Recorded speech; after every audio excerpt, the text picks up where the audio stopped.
Hello.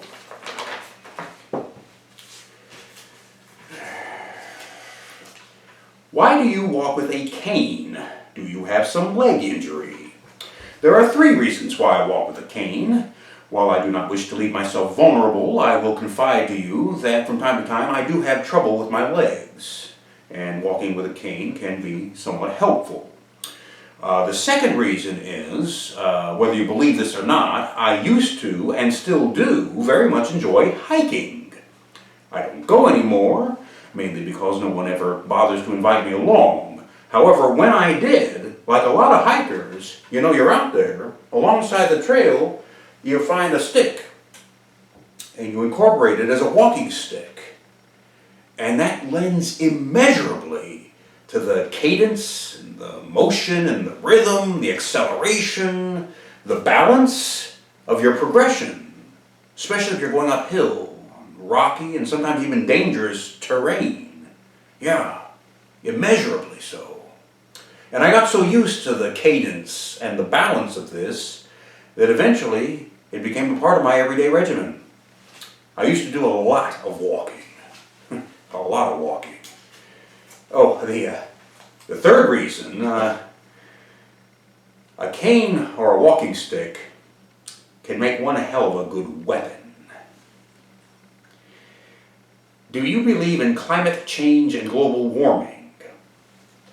Get in your car and drive south. Go all the way south of Mason-Dixon and find some backwater podunk town. Pull up in front of the general store, and there, on that front porch, in that row of rocking chairs, you're going to see all of those back numbers sitting there. All of those Farmer's Almanac types of Americans who have nothing better to do than watch the grass grow and talk about the weather. And you ask them, and I would hasten to wager that even those old crocs would be unable to refute that something is incontestably, undeniably wrong with the weather out there.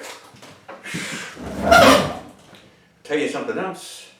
Straight out of the Twilight Zone, a wish and a prayer on your behalf. Between the 2 extremes, wherein you either go up in flames because the heat is increasing, or you all freeze to death because the, polar ice caps melt.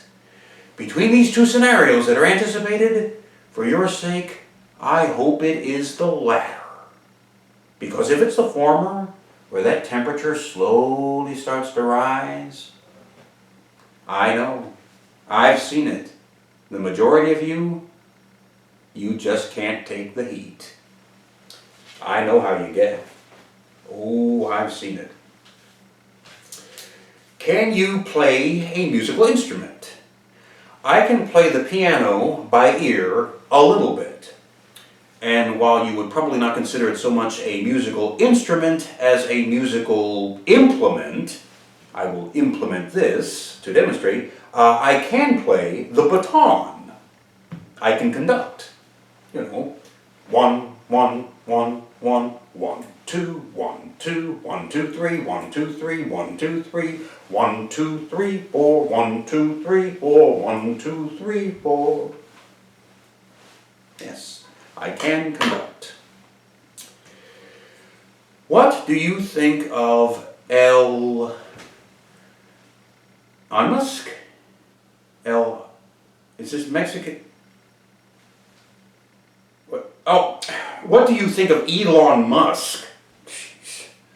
The billionaire, whatever the hell he is, what? That's the operative question there. What? For the longest time, I would hear this name, or these words, these sounds being spoken by all the kids, and finally I asked one of them, look, I don't mean to interrupt, but can you explain something to me? What in the hell is an Elon Musk? And they said, well, it's not a what, it's a who. And then they told me who this guy is. Which came as a huge surprise. Because to me, an Elon Musk, it sounds like some kind of aquatic marine life that you would find out at the beach in a tide pool somewhere. So, yeah, billionaire playboy, playing with the world. What did he do? He bought that nit Twitter crap so that that fake fraud, presidential wannabe could go out there spewing his garbage again? No. See, now you're playing with geopolitics. And no matter how rich you think you are, you don't get to do that.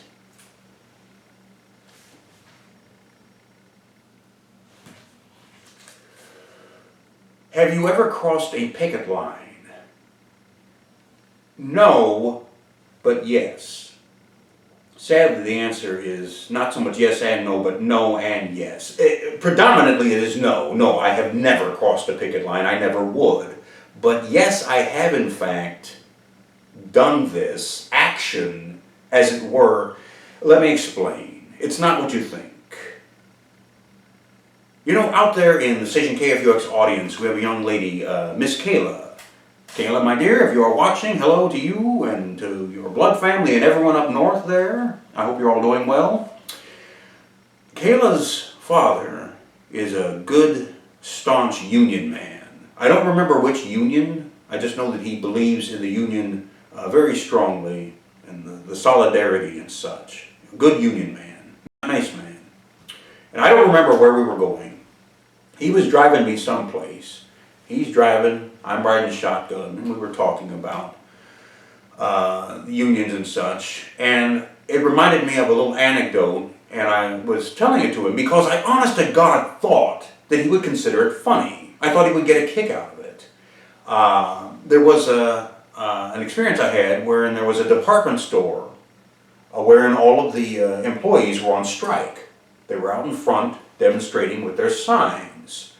And I passed through their picket line, as it were, and went inside the store, not to buy something, not to show support to the management, not to take someone's job. No. Here's the punchline, which I thought was so amusing. I went inside the store to use their bathroom. Ha ha ha. And then finished up, walked right back out the door, and there you go. I didn't give them 1 penny of my money. I gave them no business at all. He kept driving, and he didn't really respond, so I glanced over and I just caught a look at his profile. And as I said, he didn't say anything, but he wasn't smiling, and he certainly wasn't laughing. He didn't consider that funny at all. And I'm chagrined to confess that it took me a while to realize why, and then it occurred to me, as plain as day, when you have people who are on strike, and they have a picket line, and they're out there in the elements, going back to the extremes of weather, the heat and the cold, in the face of all this opposition, it doesn't matter what your reason might be. Even if it has nothing whatsoever to do with commerce, you simply do not cross that picket line. You do not cross their picket line. Because to them, the sheer action of this, no matter what the motivation might be, even if you went inside the store to rob the joint, to wreck something, to sabotage it, the action of crossing that picket line is so demoralizing to their purpose, to their solidarity, and to what they're trying to accomplish. You simply do not cross a picket line, even if it's to go inside the store and use the bathroom or to get a drink of water. Because it's not like any of them can go inside and use the bathroom or get a drink of water. You do not cross a picket line for any reason at all. So whereas the answer is predominantly no, I've never done that, and I never will.